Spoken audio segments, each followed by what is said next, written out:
session is about EFL students' perception of paraphrasing skills, and their paraphrasing challenge.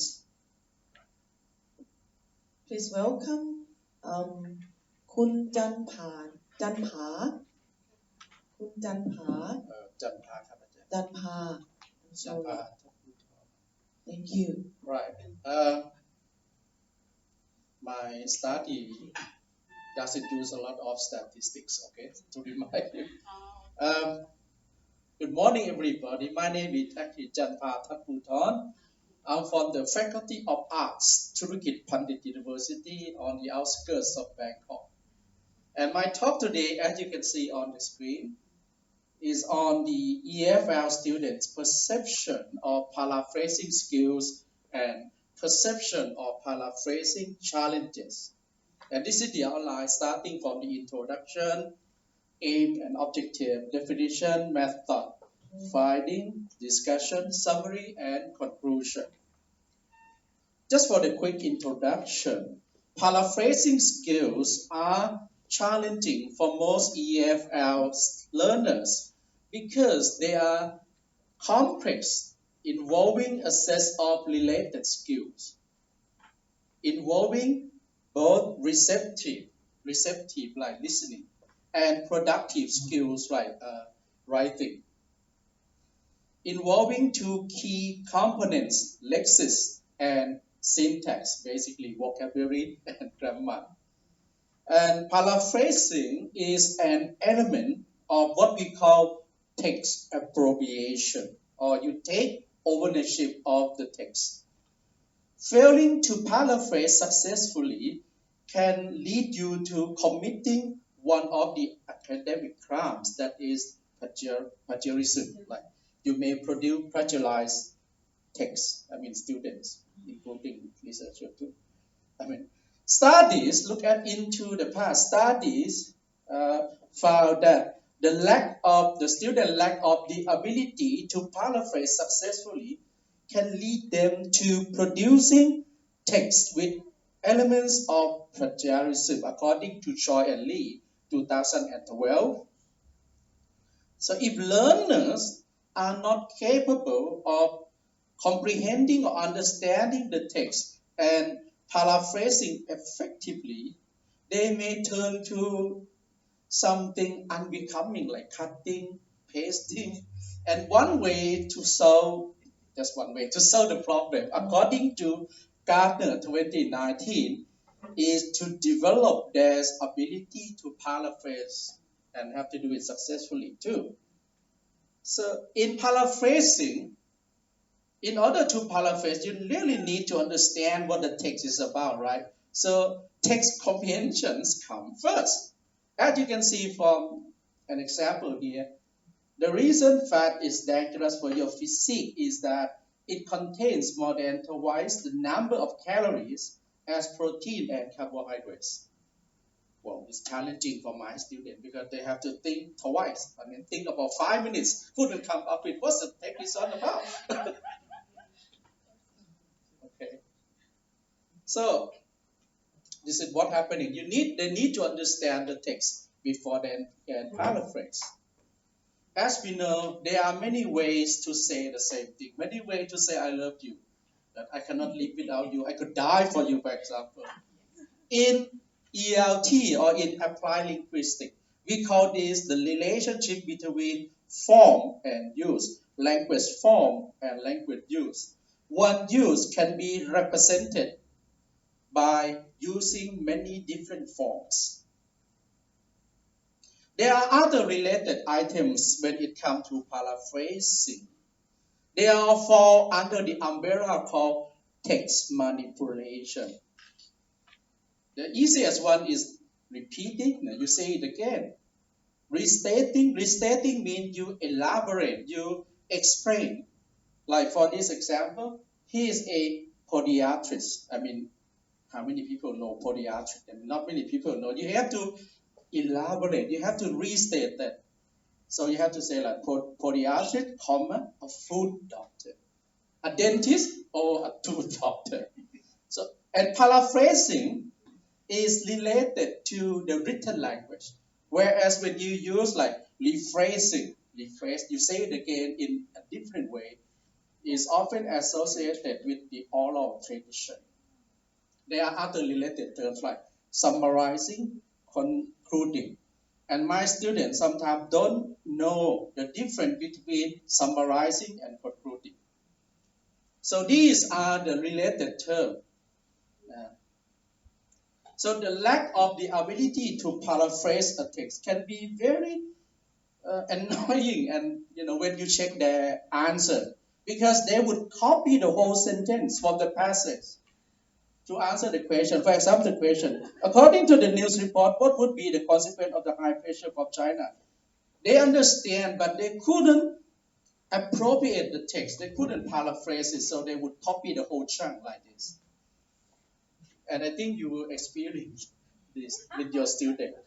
And this is another example, the real example from my student, the original text. And you can see there are all kinds of paraphrases. From the very poor paraphrases have nothing to do with the text. And also the better one, still not good enough. So these are actually English major students. I have to tell you that. So paraphrasing is a real challenge for most learners, not only English major learners, EFL learners. So that's why I'm interested in investigating the students. What do they think about paraphrasing? What are the things that they feel to be challenging? So I have two research questions. What are their perception of paraphrasing? And what are the things that they found to be challenging for them to successfully paraphrase the text? Now I have a quick definition. Paraphrasing skills is a set of interrelated skills entailing the ability to comprehend the text in question orally or in writing and appropriate or take ownership of the text and using his or her own words or ideas. And paraphrasing challenges are the challenges or difficulties reported by the student, their perceptions entail their emotion and their understanding. So for the methodology, as I told you, I'm not using a MOS or correlational study, just a descriptive study. Investigating 52 English major students during the second semester of the academic year 2017. And the data, yes, I told you, yes, during the summer, second semester of the academic year 2017. And the instrument I use is a questionnaire with 6 questions, open-ended question, not closed-ended question. Starting from what to you is paraphrasing. When you paraphrase a passage, what would be the problem or challenges that you experience coming down until in your study? Do you have to use a lot of paraphrasing skills? So these are the questions I asked them. Now findings. Now, table 1, which shows their conception or their understanding of paraphrasing. As you can see, the top 3, paraphrasing, is rewriting using your own words and maintaining the same meaning, using different words and syntactic structure, following by rewriting the text, using your own words or language. Rewriting, this is an interesting one, making it easier to understand and maintaining the same meaning. So from this, we can conceptualize their answers in this diagram. So it's about using different words. It's about using different syntactic structures or structures to create 3 things. The text with the same meaning. Same meaning meaning in applied linguistics is semantic. Semantic will be the same. And what coming out of the student is the fact that it should be easier to understand.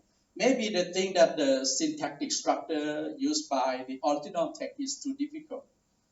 And the third one is use your own words.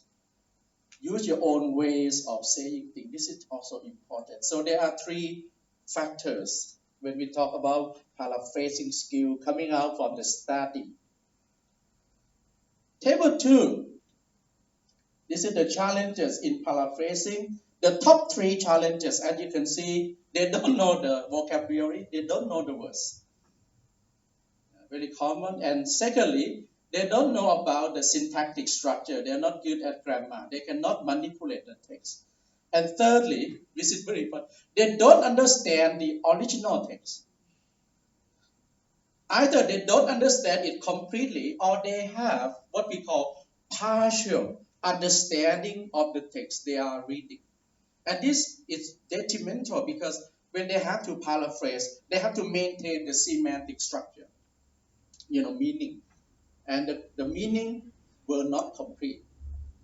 And the grammar was terrible sometimes. So for the benefits, of course, they will say that it's making the text easier to understand. This is coming out on top of this. So this is not a big surprise, I will tell you later. Able to construct the sentences using various structures and being aware to avoid plagiarism, and also they could practice listening, reading at the same time. So there are many benefits.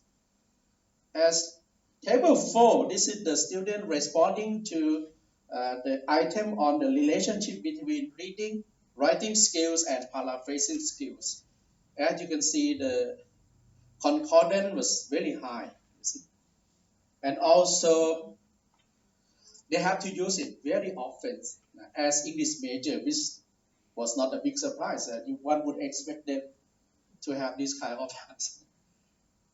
So just for the discussion, the perception of paraphrasing skills according to the student responses can be conceptualized as changing the vocabulary and changing the syntactic structure, making them with 3 characteristics, like the same meaning, easier to understand, and use their own word, or the ability to appropriate the text. Challenging, as I told you, they don't know the vocabulary, they don't have enough grammatical knowledge, and they don't understand the reading passage that they are reading. So one way to help them is actually to look at paraphrasing not as writing or reading, but paraphrasing as a dialogue, as a room for them to negotiate the meaning. So before you ask them to paraphrase or anything, you have to make sure that they have understood the thing that they are reading by giving them opportunities to negotiate for meaning, to do some discussion. Maybe introducing them different way of saying things. And text manipulation and text appropriation, as I told you, paraphrasing is a complex set of skills, but there are other skills that they need to do to appropriate the text, like citation, elaborating, repeating. Other strategies are also important. I think they understand that this is a safeguard against committing plagiarism. But it's more than plagiarism. It's about developing their language ability and moving ahead, appropriating the text. As one student said that reading comprehension comes first. As I could not fully understand, said one student, the original text, I can't make a correct paraphrase. Even if they have understood, but when they paraphrase it, they would make some mistake because they cannot choose the correct word in terms of wording, and they would probably make some grammatical errors. Maybe I think technology can help, but I'm sure somewhere people working on this. Thank you for reminding me. So reading is important. Paraphrasing, when we say it, is about writing, right? But in fact, reading makes reading and writing easier. And I would say that reading makes speaking English easier too. So paraphrasing should incorporate other skills like discussion, negotiate for meaning as well, not just read and then paraphrase. That would be a recipe for failure. So just to summarize and conclude this, I investigated because I'm actually responsible for teaching them reading and summarizing skills. And one problem recurring very often is their inability to paraphrase and pretty annoying sometimes. So I investigated to find out their conception of paraphrasing skills, their challenges, and their understanding of this. And I found that they need to uh, develop their vocabulary, grammar skills, and reading skills. And paraphrasing is more than writing. It's also about discussing, negotiating for meaning. And this leads to the end of my presentation, ladies and gentlemen. I'm happy that I'm happy to be here. Thank you, the host, by the way. Any questions? Anything you want to ask? Yes, please. Oh, Dr. Supoga. Not really a question, but Not really a question, but I want to listen to your opinions. I think paraphrasing is somehow similar to translation, right? When you read the original text, it's like you read the source text, and then you need to interpret it, transfer it into your own word, and then editing it, right? So somehow it's similar. There are some similarities. What do you think? Could I ask you one Yes. more? In my opinion, paraphrasing is type thoughtความ, isn't it? Thoughtความ, isn't it? Because we write by our own in my own language, but the same concept with original. That's right. It's very, very, very benefit for us because we are researcher, right? It's a copy and paste. Not only for the students, but for the teachers Yes, too. yes. Sometimes we review the article. I in charge of national conference from my faculty, and I have to read some article, and I have to check is it, and oh my god, we send back and suggest them to rewrite again, rewrite in your language. Yes, because even the abstract, it's very important. Thank you very much. Any question from the floor? May I just address Dr. Skonkan's Okay. comments on the similarities between paraphrasing and translation. In a way, we can approach paraphrasing as the translation of one form to the next form. But other elements, as I have shown you yesterday, that you have to use your own words.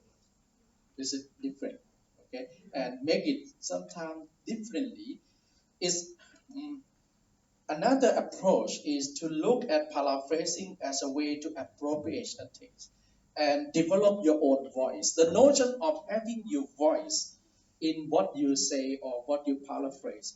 The language that I use, and you can see you're listening to me, you will see my signature. I have my own signature of using the language. In a way, when I paraphrase things, I leave the signature, the footprint somewhere, and you will detect that.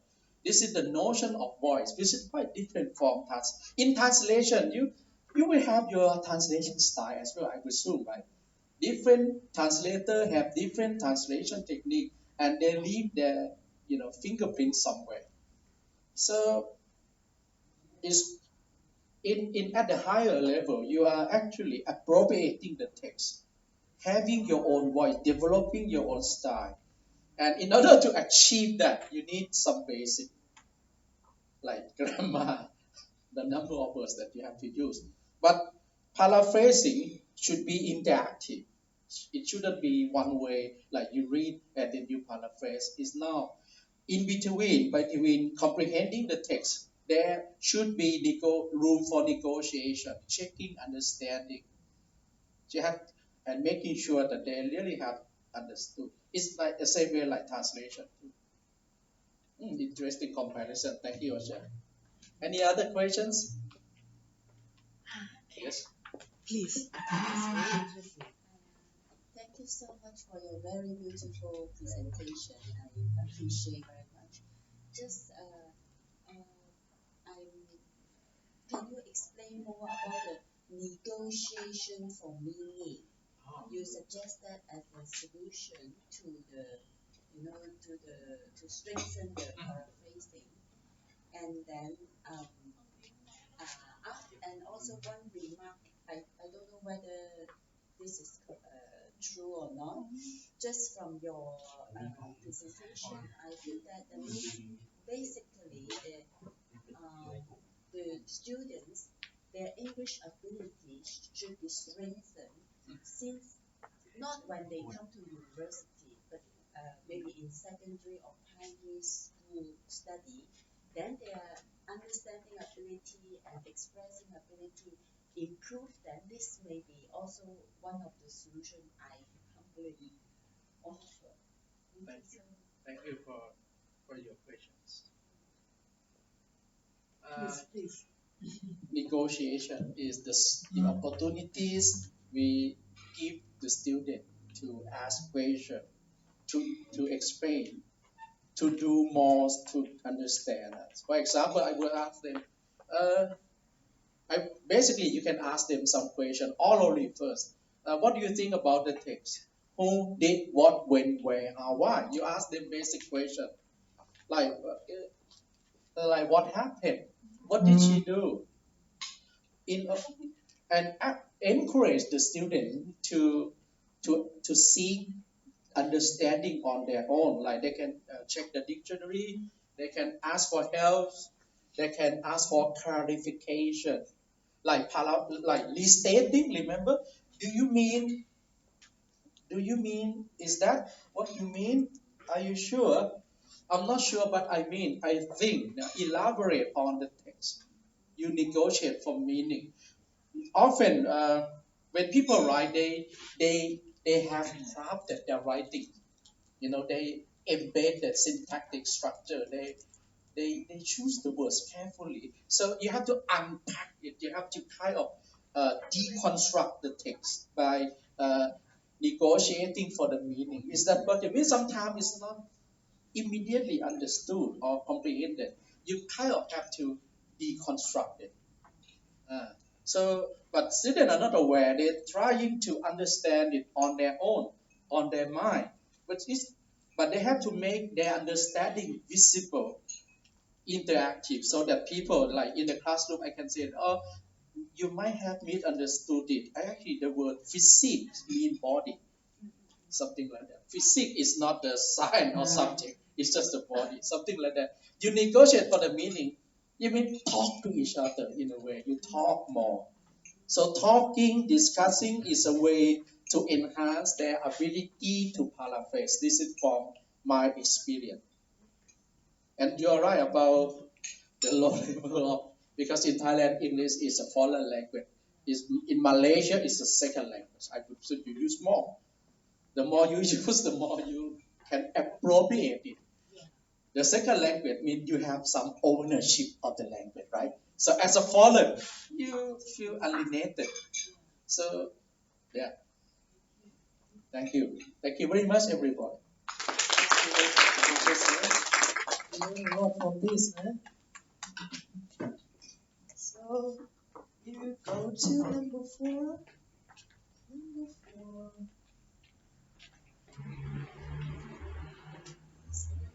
Open up